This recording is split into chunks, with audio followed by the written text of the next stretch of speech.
Indeed. Welcome to the Farzy Show, everybody, here at the Steven Singer Studios. Farzy Show presented by none other than Destination Retirement, our brand new presenting sponsor. Spoiler alert, right out of the gate. I'm not live today, folks. Still being with the family, the whole baby thing. I don't know what it is. Any parents out there, any new parents? Like, how long do you wait to take the bracelet off? Yes, I've been showering. It's clean, but I don't know. I feel like it's the first stage of your kid. Well, but your kid coming home.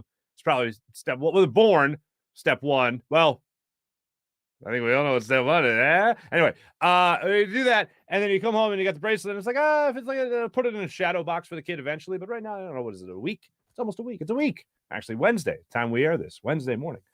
Father of two for a week. Anyway, thanks again for all the support, and thank you guys for all the support on celebrating 1 year of the Farzy Show. It's now 1 year and a day of this show being in existence.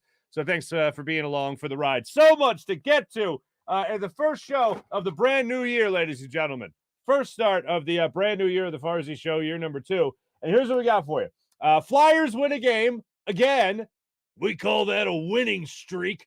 2 in a row for the Flyers. How about that? It's just a shame. Now they go into the All-Star break. So they don't play now until the 9th. They're off for the next week after winning 2 in a row. So there you go. Just when we enjoyed them actually playing hockey again, they're taking a nice long break there. Ben Simmons in the news, as you would assume. Nick Foles beats Tom Brady again as he outshines Tom Brady, even now in retirement for Tommy retirement. So maybe even Tom Brady will be hitting up Destination Retirement for some help there. And we also have Mike Sielski joining the show a little bit later on. Mike will talk to us about his new book, The Rise, talking about Kobe Bryant. Phenomenal book. I'm almost done, actually. I did a little reading in the hospital. So make sure you guys check out that book on Amazon. Mike will be along with us in a minute to dissect everything with Ben Simmons. A couple of things on the Eagles. I'm going to try to stay away from that one word, that one name, Jalen Hurts, today. I'm going to try to do that, but no guarantees. And then we got other things to dissect. But I want to start it off by saying this. Congrats to the Flyers for winning 2 in a row. Wasn't easy. They went down early in this game. Carter Hart stood on his head. All the cliches you can throw at this hockey game, you can certainly throw at this one with Carter Hart. But congratulations to him on helping the Flyers get this victory. They get the 3-1 victory over the Winnipeg Jets in South Philly in front of the hometown fans, which was great. I got to get into this, and I know that we have been really banging 2 drums. And there's been 2 stories that have just not been nonstop over the last 6 months or so in Philadelphia. One is that Jalen Hurts guy, and like I said, we'll touch briefly on that in a second with Mike Sielski. But the other is Ben Simmons. And Ramona Shelbourne is the latest to come out with a story on ESPN Plus about Ben Simmons and Ben Simmons' camp versus Doc Rivers, Daryl Morey, and the 76ers. It is beyond ugly. But before we really jump into this and dissect it and walk you through this piece by piece, I want to just say this. Everybody, please hit up Ben Simmons. Please tweet Ben Simmons. We have not heard from Ben Simmons. We have not heard from him since the Sixers got bounced out of the Eastern Conference semifinals against the Hawks. He spoke after the game, and then we haven't heard from him. I thought he was going to speak the next day because they usually have exit interviews and they usually talk to the media right before they leave and they go do whatever the heck they want, like Ben Simmons buying a $17.5 million place in Southern California, or Joel Embiid doing it, I don't know, playing Call of Duty, raising his beautiful son, whatever it might be. I thought we'd hear from him again. We did not. And since those moments transpired after the game against the Hawks in Game 7, this has all been a great conflagration. How about that? In the 76ers world. And I hate every second of it. Has it provided content? Has it provided a lot to talk about? Has it provided a lot to talk about amongst friends? Sure, but I'd much rather Ben Simmons be playing for the Sixers, shooting, dare I ask, 75% from the free throw, 70% from the free throw line, having a mid-range game, occasionally mixing in a 3 just to let people know he can do it. Yes, I'd rather have that than a bitch and moan fest from everybody involved is really what it's come down to right now. And I know people get annoyed when we talk about it, but it's what everybody wants to talk about. It's what everyone wants to know about. Everybody wants to know the latest with Ben Simmons. So here we are. Ramona Shelbourne and ESPN put out this amazing story on ESPN Plus. We have some bullet points that we're going to go over for you right here. A couple of things that were interesting really jumped out to me. One is, you've probably heard already, the most popular one is how Ben Simmons is mostly beside himself and upset with Joel Embiid about what Joel Embiid had to say after they lost to the Hawks. Now, these words have been taken way out of context, and they've been bastardized and used and pushed to almost help whoever's narrative, whoever's agenda, whatever agenda is that you have, you're trying to use these words from Joel Embiid to push your own agenda. And I feel like they've been bastardized. So let's hear from Joel Embiid. This is what Joel Embiid had to say after the Sixers lost to the Hawks in that Game 7. Here's JoJo after that game. Take a listen.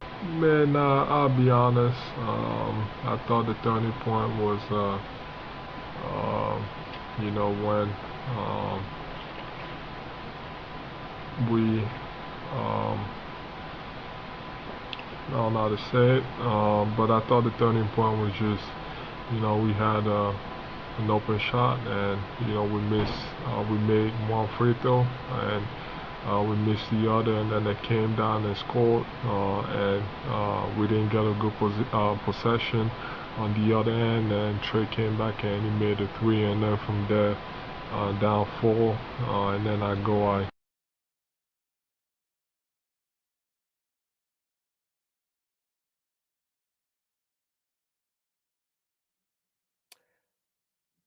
turning point.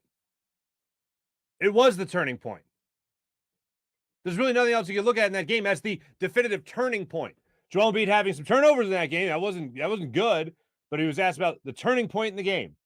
And Joel Embiid pointed to Ben Simmons passing to Tyrese Maxey with an opportunity, to Matisse Thybulle under the basket with an opportunity to maybe go and lead. Maybe you get the end one, you go to the foul line, hit a foul shot, maybe. Asking too much still?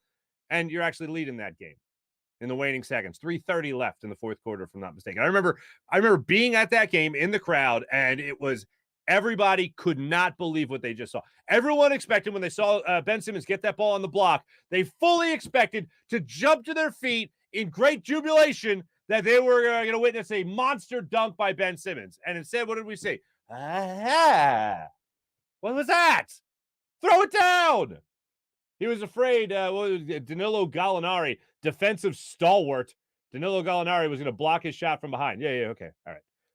So that was what Joel Embiid had to say. Here's what Doc Rivers had to say after the game, because apparently Ben Simmons, this is what he's really caught up on, as we have kind of known throughout this process. Doc, you think Ben Simmons can still be a point guard for a championship team like the one you guys want to become? Yeah, David, I don't know that question or the answer to that right now. So I don't know the answer to that. I don't know the answer to that. He later came out and said that he didn't mean that necessarily. What he really meant was, I don't know, like, I don't even want to talk about it right now. That's not at all what it. No. That's not how it came off at all. Point blank, can you win a championship with Ben Simmons as your starting point guard? I don't know. That's not a vote of confidence for your player. And let's not forget that at the time, it was 2 weeks prior, you were talking about how it was Kevin Kincaid of Crossing Broad that dare ask the question. You ever think about taking Ben Simmons out of the game when they're playing hack-a-Ben and just trying to put him to the free throw line? Because it cost them a game in that series against the Washington Wizards. And do you want me to take Ben Simmons out of the game? You want me to take Ben Simmons out of the game? Ben Simmons out of the game.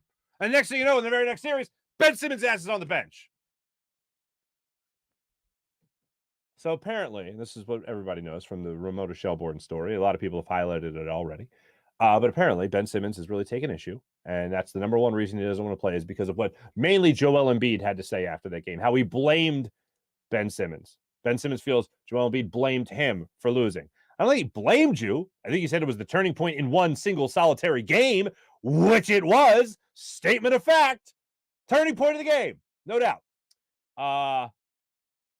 Let's not forget that Joel Embiid and Jimmy Butler were running that Sixers team. And let's not forget, Ben Simmons was the one in that series with Brett Brown as the head coach that was asked to do less. Jimmy Butler was more or less running the offense in that series. So Ben was just there to rebound and maybe get some putbacks and play some great defense. Joel Embiid, did he have his best? No, but he was still the Sixers' best player. So I'm not going to start with the best player and go, yes, more from you. When there's Tobias Harris, Jimmy Butler, and Ben Simmons that all could have done more. Most notably, Ben Simmons could have done more. And was Joel Embiid throwing you under the bus in that Celtics series when Ben Simmons only scored 1 point in one of the games? I don't think so. So that's just bonkers to me that Ben Simmons, his camp, would even go there. But again, I implore you people, please, go reach out to Ben Simmons. Hit him up on Twitter and just say, can we hear from you, please?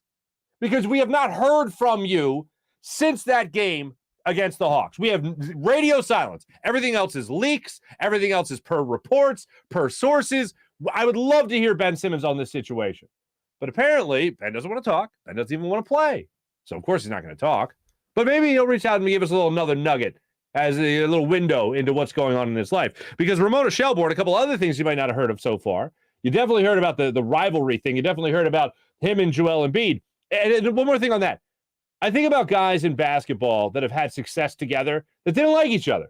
And then I went on to like other sports, guys that didn't like each other, but like won championships. I'm not talking about they played and they had success. Like T.O. and Donovan. After that stuff hit the fan, that never worked again. They weren't going back to the Super Bowl the following year. Maybe they would if they liked each other, but it was never happening. So that's just an unfortunate circumstance. But I was thinking about Shaq and Kobe. First one that jumped to mind. They won 3 titles together. And they didn't like each other. And then you also think about, and a much lesser note, but these guys actually like fought each other. Steve Kerr and Michael Jordan got in a fist fight in training camp in 1995. We all watched The Last Dance. It was required viewing during the height of the pandemic and all that. And Steve Kerr gets punched by Michael Jordan because the two are trash talking the hell out of one another at practice. And then they won 3 consecutive championships, including one where Steve Kerr was like, I'll be ready, Mike. Pass me the ball, Mike. Just pass me the ball. I'll be ready. Okay. Like, remember that on The Last Dance? It was hilarious.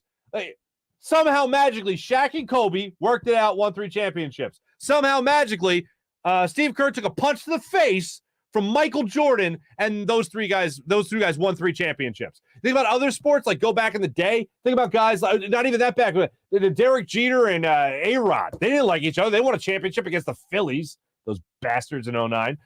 You go back further with the Yankees. I know Thurman Munson and Reggie Jackson didn't like each other back in the day in 1977, 78. They won 2 World Series together.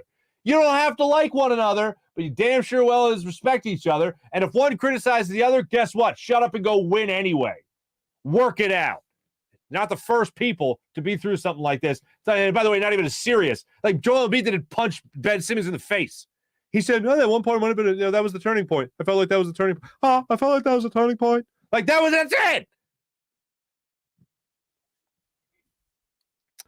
Now, apparently, Ben's been fined $19 million. Just saying that out loud is hilarious to me. He's fined $360,000 per game that he's missed. So he made $8.25 million on October 1st. That was part of his $33 million deal. And now he's pretty much due to lose all of it if he never plays. A couple other nuggets from the story. Ben is in shape and ready to go. More on that in a second. And then the other thing is Ben is pissed at Doc Rivers, not just for what he said after the game. Apparently, that's not nearly as effective, and it didn't affect him nearly as much as what Joel Embiid had to say. But apparently, Ben Simmons is pissed that Doc Rivers didn't visit Ben in Los Angeles in the offseason. Ben was working out in L.A. Apparently, Doc was in L.A., and Doc didn't go visit Ben. However, according to the Ramona Shelbourne piece, Ben also admits, or at least his camp admits, that Doc reached out to Ben many times, and Ben did not reply. What in the holy hell is going on? Like, you cannot make, if you wrote a script and you handed it to a Hollywood producer, they'd go, nope, not believable. Sorry, I'm going to go back to Marvel films. This is just not believable. Let me concentrate on the next Marvel movie. And this whole thing about a professional player not liking another guy and a coach, and then they want to get together, but he says don't, but he doesn't reply, but he wants to see him, but he doesn't. No one's going to believe that. That's kind of how it feels.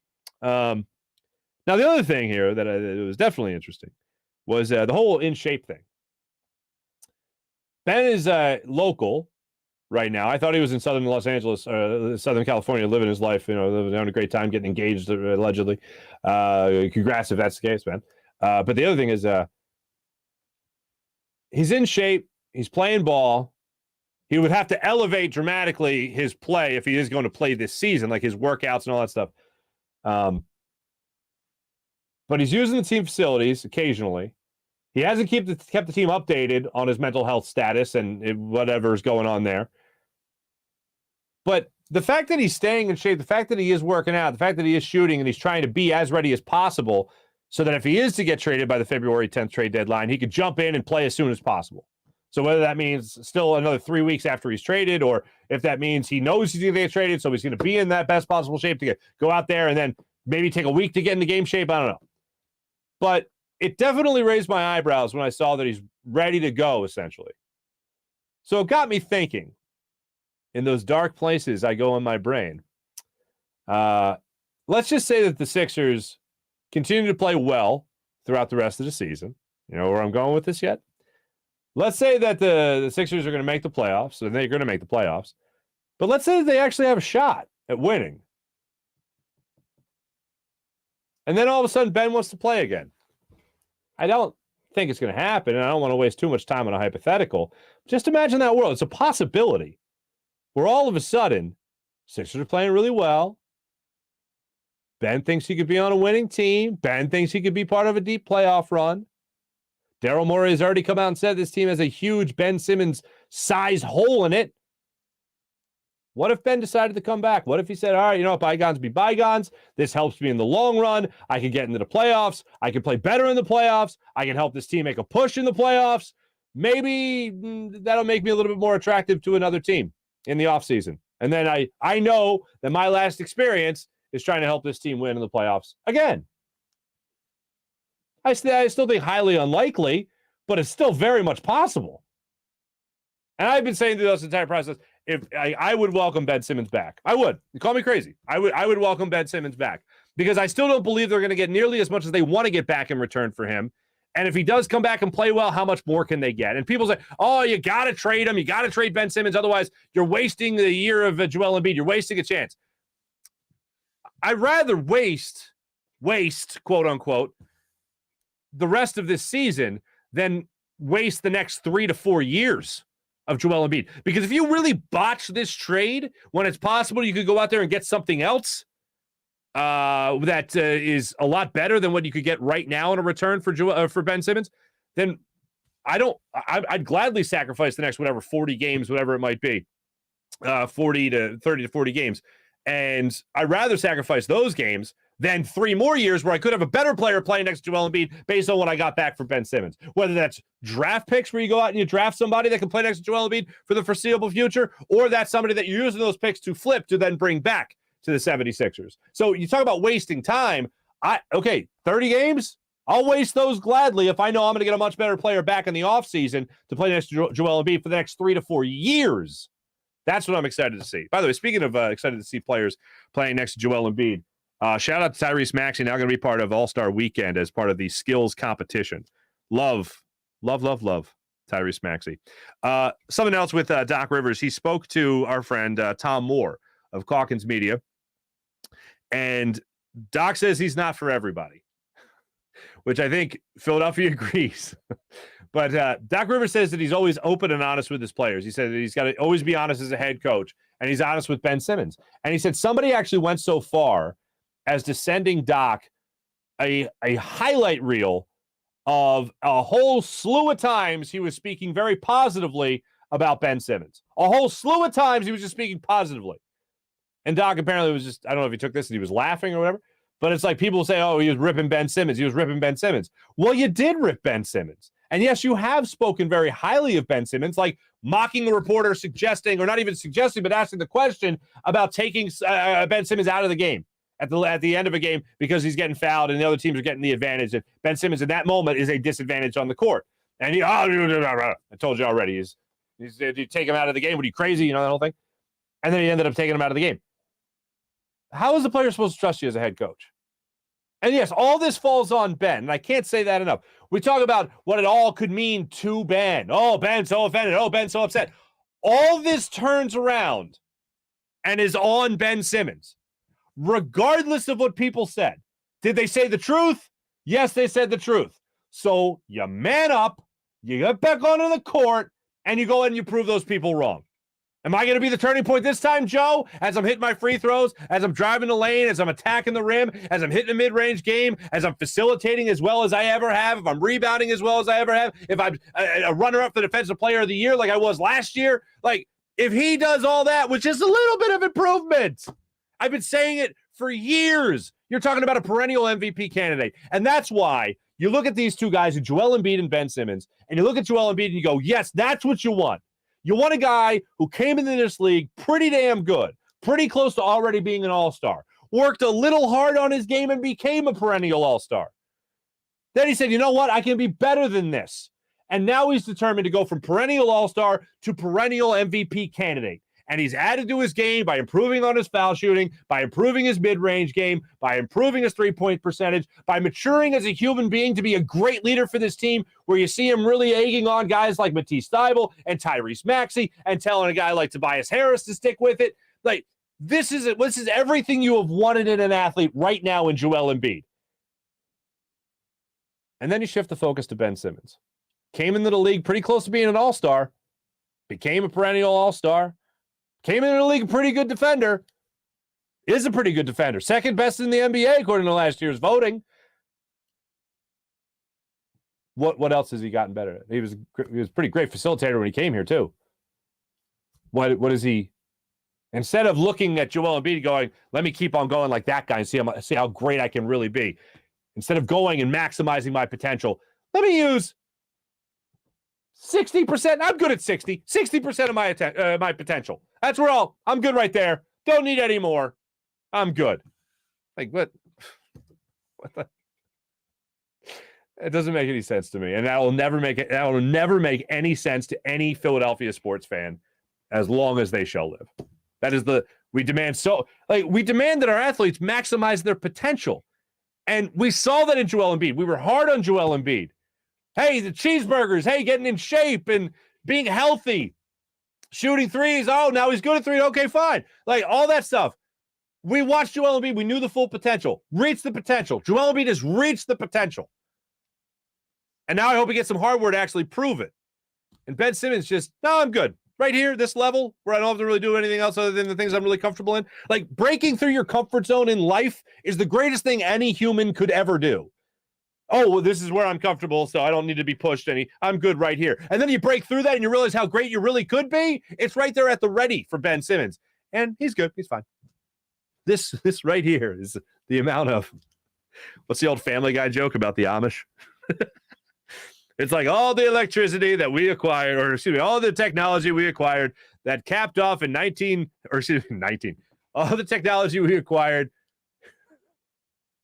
prior and up to, 1835 is just good enough for us. There was no more advancements after that. Ben's Amish is what I'm saying, is what I'm telling you guys.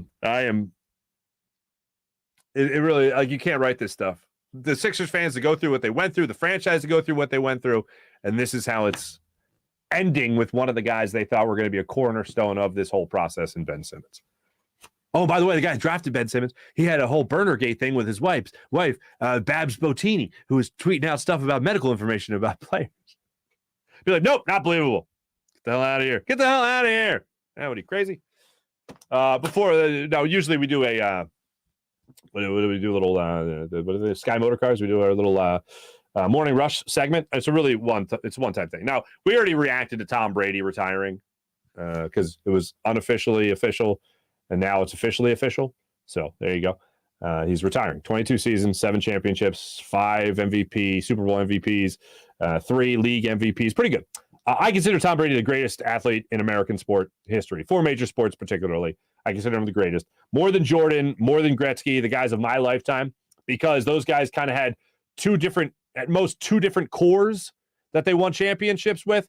Tom Brady had about 22 different cores that he won championships with across 2 different teams. And I just don't ever think I'll see winning like that ever again in my life. So he's pretty remarkable. So remarkable, in fact, that he's the greatest ever. And the whole GOAT conversation, I'm done with. The GOAT, if you mention the GOAT, you could say the GOAT of basketball. Sure, for me, it's Michael Jordan. You can see the GOAT of hockey, that's Wayne Gretzky. You can go around these different GOATs, but like greatest of all time, the GOAT for the 4 major sports, it's Tom Brady. I don't think it's even a question.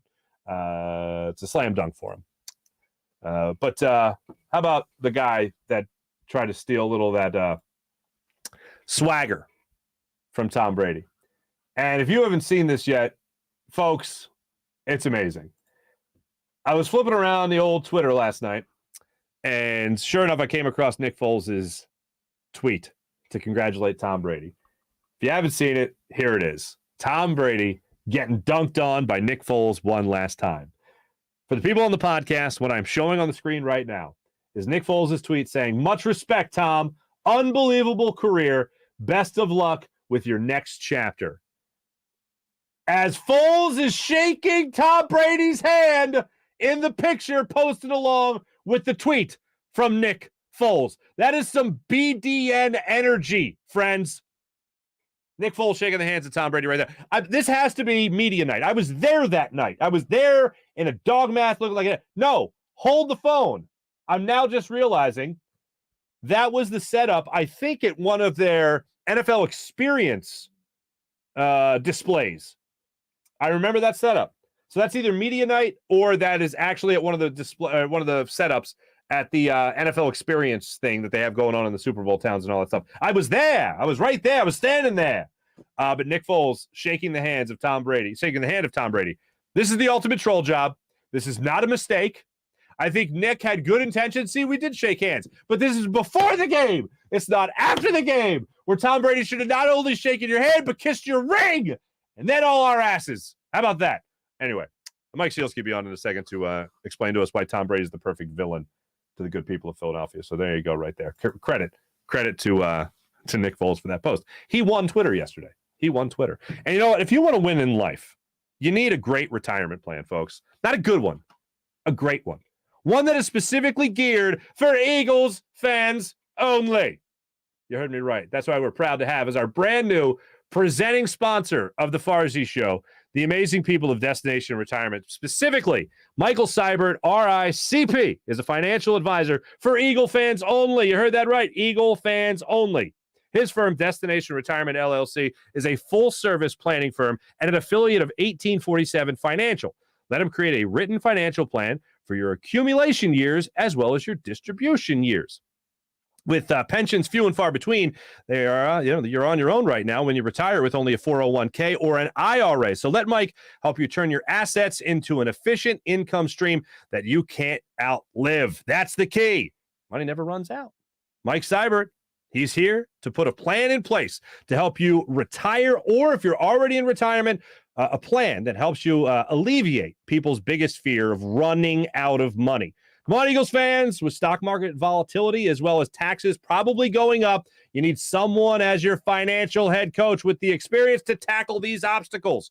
With over 30 years in the financial game, Mike Seibert is a seasoned veteran who is committed to helping Eagles fans get to and through retirement. You could reach Mike at 484-275-6040. That's 484-275-6040, or visit destinationretirement.com. That's destinationretirement.com. Click find out at the top of the page and find out, fill out the questionnaire whether to see how you can prepare your retirement. See how you're prepared already for retirement, how prepared you are. But we all could use a little help there, and that's what Mike's here for. Mike will get back to you and talk about how he can help, and go Birds. Let me tell you about my good friend Steven Singer of Steven Singer Jewelers here at the Steven Singer Studio. We all hate Steven Singer, but Steven makes it so easy to buy the perfect gift, especially for this Valentine's Day. Makes it so incredibly easy. His brand new color, Emerald City Rose, is a beautiful 24-karat gold dip rose, sparkling in green petals.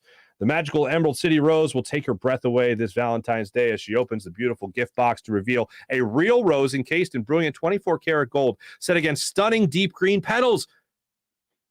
She'll be green with envy, folks. Do I even need to say it? Green with envy. You can get your Steven Singer Gold Dip Rose right now at IHateStevenSinger.com. That's IHateStevenSinger.com. Get yours before they're gone, exclusively and only available at Steven Singer Jewelers. It's the #1 gift this Valentine's Day. Steven's famous Gold Dip Roses start at just $59, and they all come with a lifetime guarantee. Fast and free shipping at IHateStevenSinger.com.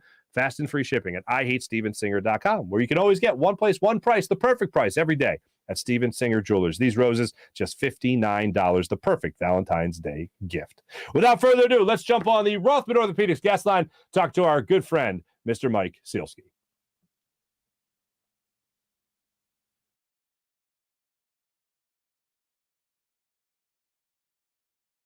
Joining us right now on the Rothman Orthopaedics guest line is a guest that you might know from his decades in Philadelphia media. I started reading him in the Doylestown Intelligencer. You can read him formerly at Philly.com, now Inquirer.com. And he's also written a book, ladies and gentlemen. This book is entitled Kobe Bryant and the Pursuit of Immortality, The Rise, by Mike Sielski. This book, ladies and gentlemen, has taken him to new heights. I kid you not when I say that. Or new depths. Or new depths. Ladies and gentlemen, he has been on SI.com, been on their podcast with our old friend John Gonzalez, another LaSalle guy. He has been on the Adrian Wojnarowski podcast, and I believe this Sunday he'll be at the Circuit City in Doylestown signing copies. I'm going to be on the Tower Records on the Boulevard. You're going to be on the Tower Records on the Boulevard. Siren Records in Doylestown. You're going to be all over it, but this book is, I'm just so happy for you, Mike. I know how hard you work in general. I know how hard you have worked on this book, getting interviews, talking to people, taking all your notes, sorting through it, doing your own podcast, doing your own thing, and then somehow still just cranking out great pieces for the people of Inquirer.com. So just on that, let me just start with congratulations. You have earned every bit of this, my friend. Mark, that's very kind of you to say. Congratulations on becoming a father again. That's better than anything you just mentioned about me. And as the father of two myself, I say welcome to our world and enjoy sleep while you can get it. People told me before I became a father, like working in the business, you don't have a set schedule. And they're like, it doesn't matter when you're raising a kid. Nothing had prepared. No, I don't think anything could have prepared me better for fatherhood than never having a set schedule. Like that is hell. Oh no, like going to sleep at like 11:47 a.m. Like, yeah, easy. Like do that all the time. Like totally accustomed to going to sleep at 11:47 a.m. or waking up at 11:47 a.m. No problem. Exactly. And I know if I do that, I just need 2 espressos and then I'm back at it, baby. Back at it. Darn right, man. Coffee is the elixir of life. I do want to ask you about the book because it is fantastic, and I look forward to finishing it. It takes me a while to read. I don't read as good as the other kids. Well, I mean, your lips can only move so fast. Exactly. But I do want to ask you, and I'm sure you get this question a lot.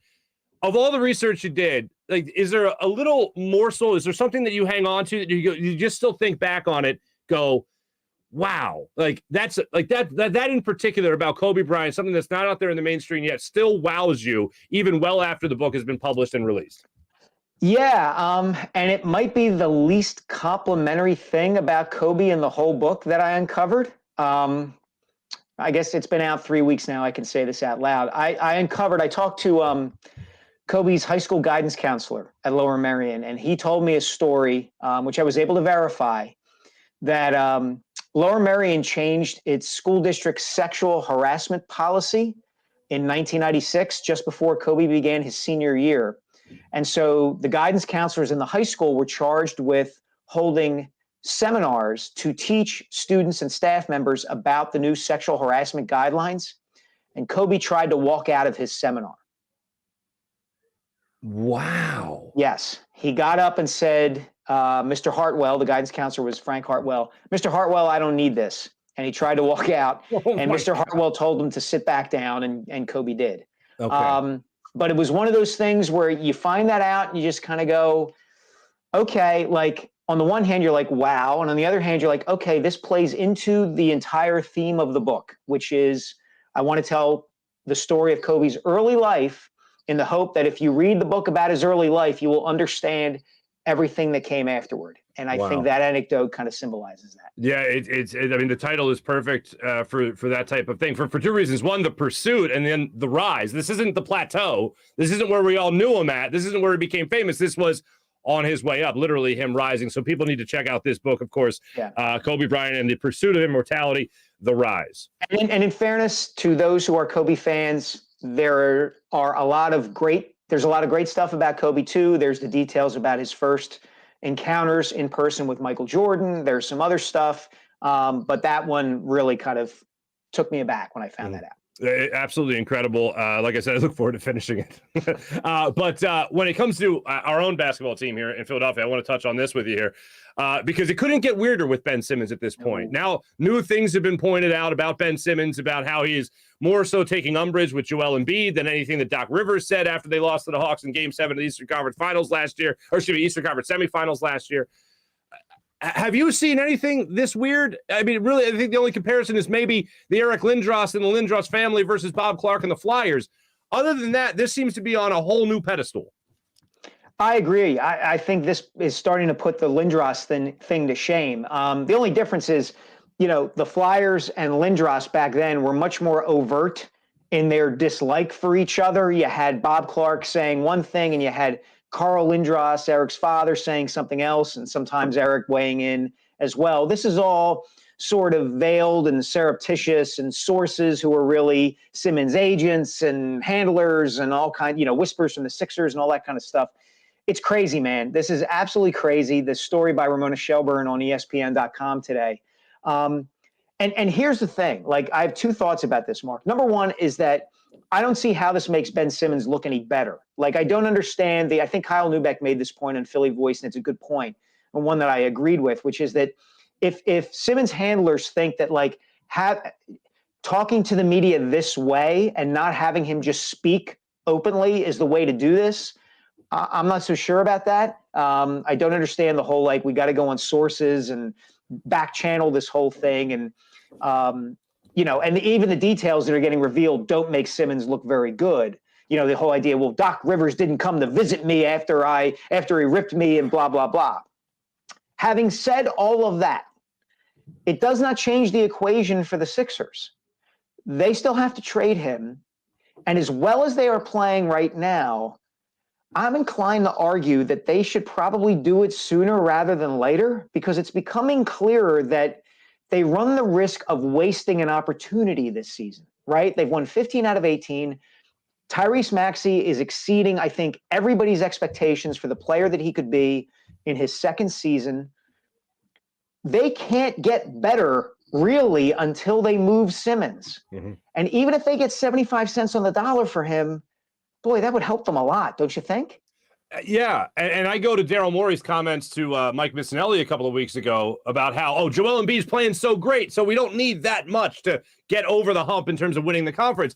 And I'm like, okay, so now you have Joel Embiid playing that well, plus Tobias Harris seems to be getting on track, plus Tyrese Maxey is stepping into his own. So maybe you need even less. So you think about the rest of that percentage that could be filled out with a Ben Simmons trade. You can talk about actually winning the East in that regard. Yeah, and the other thing is, too, it seems to me that Morey or the people who are kind of backing his long-term play on this, and I have no doubt that he wants to stretch this out and try to get maximum return, right? But this is not the only trade he's going to make as the Sixers president of basketball operations.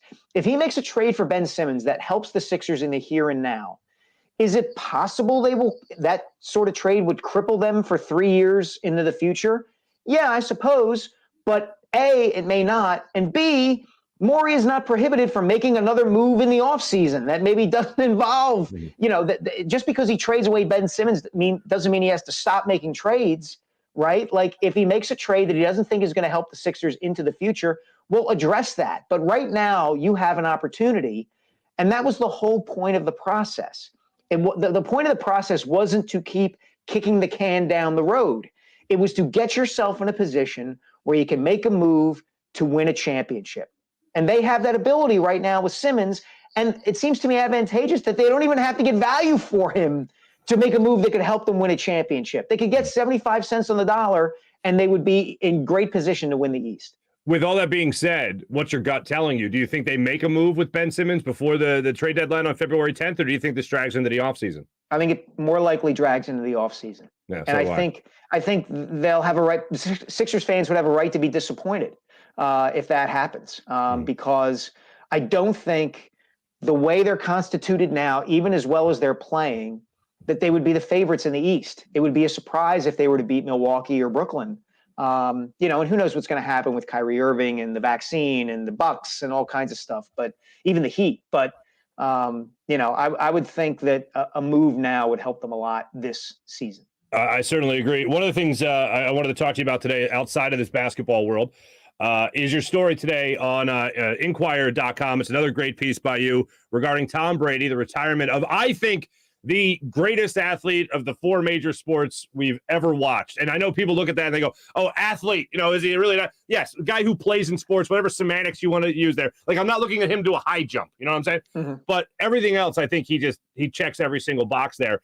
And your take on it was really interesting from your article here. And I want to pay attention or direct people's attention to the middle of this piece from your article, talking about how he came from a relatively humble beginning, a 6th-round pick who Wally pipped an incumbent starter. Like, that's the underdog, more or less, that Philly loves so much. And even though this guy beat the Eagles in one Super Bowl, he lost to him in another with Nick Foles and that amazing story that we'll get to tell for the rest of our lives.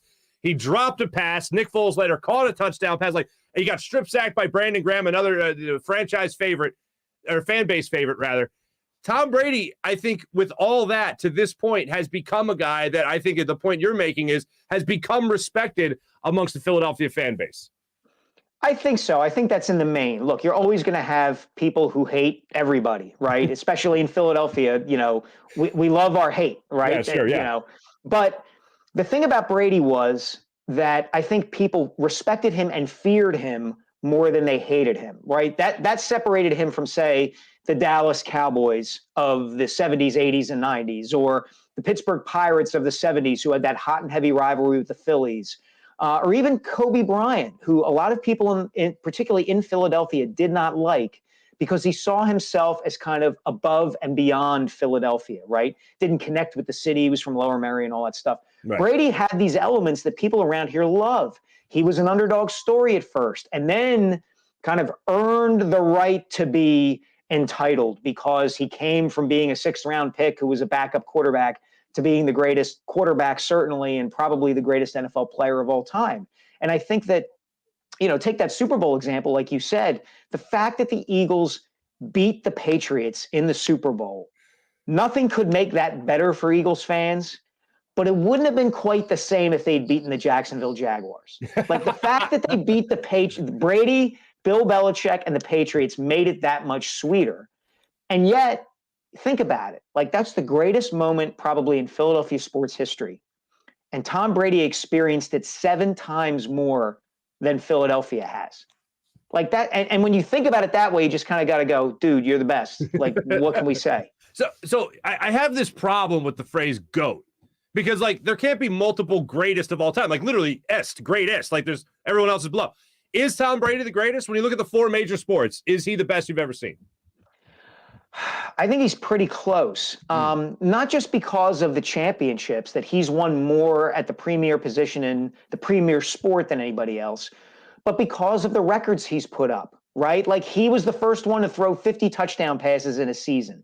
Look at the numbers. It wasn't like he was Terry Bradshaw with the Steel Curtain defense, where there was a discussion about whether Bradshaw was ever the best at his position in the NFL.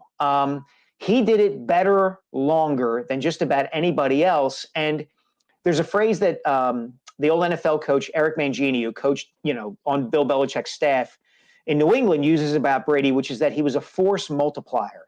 He made everything and everyone around him better, kind of by raising the standard of excellence for the entire organization. And you see that with his 2 years in Tampa Bay, right? Like, Tampa Bay had the same guys on defense with the same defensive coordinator, Todd Bowles, the year before they won the Super Bowl. And they went 7-9 because Jameis Winston was their starting quarterback. You bring in Tom Brady, you go 11-5, you roll through Drew Brees and Aaron Rodgers and Patrick Mahomes on the way to a one-sided Super Bowl victory. And Brady wasn't the total reason for that. He seemed to me to be the kind of the decisive factor there. And so I think you can make a really good argument that he's the best team sport athlete of all time. I'm trying to get through at least one interview where I'm not mentioning the name, but to talk about the quarterback of the Philadelphia Eagles right now, Jalen Hurts. I'm required by law to ask you. Yes, you are. We all are. Are you sticking with Jalen Hurts for next year, beyond? Where are you with Jalen Hurts right now? I think it's close. I understand the argument for going after a quarterback like Russell Wilson, especially now that Brady has retired and the number of great quarterbacks in the NFC has been reduced by one. However, The biggest thing that Jalen Hurts has going for him is this number, $1.9 million. That's how much he costs against the salary cap for the 2022 season. And in a situation like that, for all the doubts that we all rightfully have about Howie Roseman and his team building abilities, it was a situation like that allowed him to build a Super Bowl team in 2017. Carson Wentz and Nick Foles didn't cost that much money under the salary cap. The Eagles were able to build a really good team around them. They then got excellent play from Wentz and then from Foles, and they won a championship. I think I would lean toward giving Hurts next year to see, let's see how many steps forward he takes. And then if you need to address the quarterback position thereafter, you do. I understand what that means in terms of passing on Russell Wilson, but I worry about what you would have to give up to get Russell and that weakening the team around him so that you wouldn't be able to take advantage of his excellence. Fair enough and easy enough for me. I'm right there along with you, my friend. From Inquirer.com, author of the phenomenal book, The Rise, Kobe Bryant and the Pursuit of Immortality, my good friend Mike Sielski. Mike, thank you so much, and congrats again on all the success with the book. Someday you'll have to tell me about what Woj is like in person when you're just talking to him one-on-one. I don't know what it is. I take it as a point of pride that I was the subject of a Woj bomb. So I'm putting that on my headstone in my grave, as far as I'm concerned. That's great. Mike Sielski, Inquirer.com. Great catching up with you, brother. Thanks so much. Thanks, Marc. See you, buddy. With Mike, let me tell you about the great people of Rothman Orthopaedics, ladies and gentlemen. They're fantastic. When you have an orthopedic issue, you need a physician who eats, sleeps, and breathes orthopedics. You need an exceptionally specialized Rothman Orthopaedics physician. They not only specialize in orthopedics, but each of their physicians only focuses in on one area of the body, which means you can have the confidence to get past the pain and be what you were. Visit them in one of their 30-plus locations in Pennsylvania and New Jersey, including 4 orthopedic-only urgent cares. Learn more at RothmanOrtho.com. That's RothmanOrtho.com. How about the amazing people of WinView, the only game where fans can take on other fans and end the debate once and for all, who is the biggest sports fan? If you have those friends and family members who think they know everything about sports, play them in a WinView contest and see if they can walk the walk as well as they talk the talk. You want to break up the monotony of family dinners and get-togethers? Well, eat away from your family. Do what I do. Or just challenge a friend or family member to a WinView contest. See if you can win some money and they lose some money in a WinView contest. It's not daily fantasy. It's not a sports book. It's a social gaming app where fans can take on other fans and win real money prizes for making predictions on the games that you love. My prop that I always like to stick with, Joel Embiid, over. Keep on riding it, baby. Keep on riding it. So there you go. The good people of WinView. Download the WinView app right now to your phone. How about the people of PHL Sports Nation, Philadelphia Sports Nation, enhancing your Philadelphia sports fan experience. Once again, we're not live, but for all the people that I checked out in our chat check throughout the congratulatory stuff and for the show being a year old now, just again, thank you for all that. You guys are just fantastic, and I appreciate that most humbly. I'll be back with you guys tomorrow, talk some more 76ers, hopefully talk a little bit more about Super Bowl. We'll get into that, of course, and also talk about the latest developments, as there'll always be developments in the Ben Simmons fiasco. Thanks for watching. Thanks for listening. I'm Marc Farzy. Jim Hyden produced the program, did a phenomenal job. This is a Buzz Sports Entertainment production from the Steven Singer Studios. This is the Farzy Show presented by Destination Retirement. Have a great rest of your day, everybody. Take it easy.